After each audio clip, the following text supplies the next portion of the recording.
Joseph gets the crossface cradle locked up, and here we go. He takes Lezak to his back, and he gets the pin. We love Jeff because of his passion for the sport and his passion for Penn State wrestling. And I love it when I'm in Rec Hall and I can hear him commentating the matches. It makes it more exciting for me there in the corner.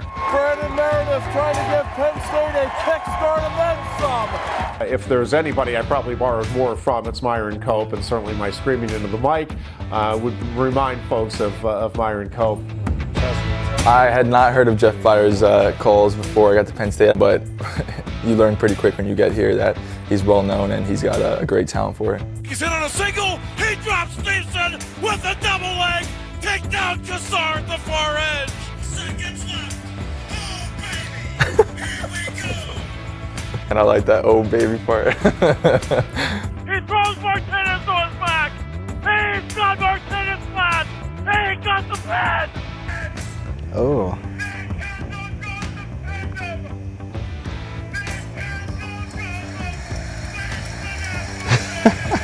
Do you believe it?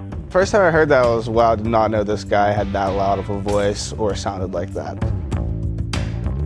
I take the broadcast seriously, and I take the preparation and covering the team accurately seriously, but I certainly don't try to take myself too seriously. This will be the 31st year for me doing the broadcast of Penn State wrestling, and I am the longest tenured broadcaster for wrestling in the country. Circles in, boy, that lightning quickness of Bravo Young on display there. My dad was an outstanding high school wrestler. Unfortunately, I did not inherit those genes. My dad and I went to Penn State matches from really the time I can remember, probably about 3 or 4 years old. The headgear I actually tried to replicate by wearing clean, mind you, underwear on my head. The face would come through one of the leg openings, and that was the headgear for a while as I was a toddler.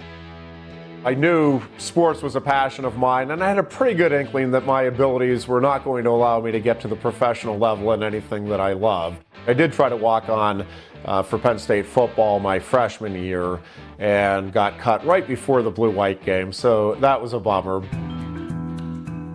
Was thrilled when I got the opportunity to start covering Penn State wrestling for the campus radio station, and then started with the commercial station. The greatest of all time tournament. The first one I ever did was actually a Penn State-Iowa dual meet because the regular radio broadcaster got asked to do TV for that one, so I had a chance to be able to do Penn State, Iowa for the first broadcast experience. Driving through, getting behind. Yeah, it was pretty special. Here's my son that was wanting to do this. All of a sudden, he's on air, and it was a big match. It was Iowa. In the 90s, my dad, for a couple of seasons, was the color analyst for us, and I loved it. I loved having the opportunity to broadcast with my dad.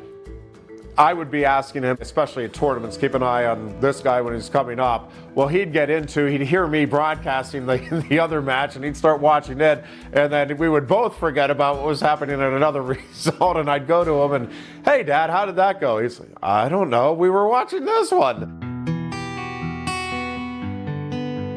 My sister was diagnosed with breast cancer in 2005, and obviously had a profound impact on me and our family. She and I had a very close relationship. My sister passed away late August of 2015 after an almost 10-year battle with the disease.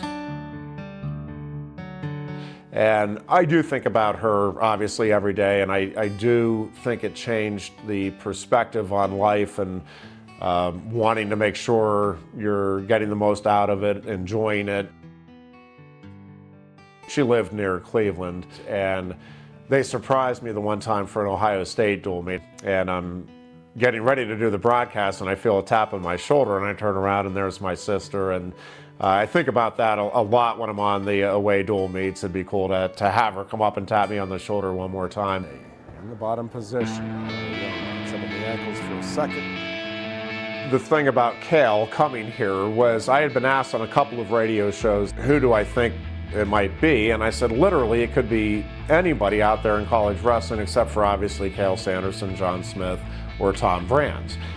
Truly did not think Cael Sanderson was even a possibility. you knew this was the Dan Gable of our time in terms of name recognition. Obviously, it just completely changed the landscape of college wrestling.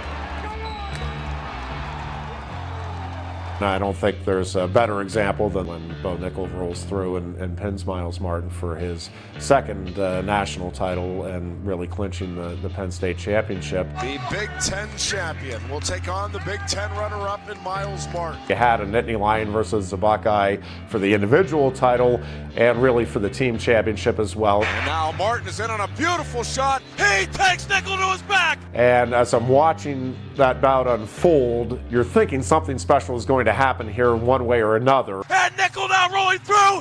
He takes Martin to his back. I realize that this is going to be a pin, and this is going to be maybe the signature moment, if you could pick one in a era here under Cael Sanderson of many signature moments. Bo Nickel pins him. Bo Nickel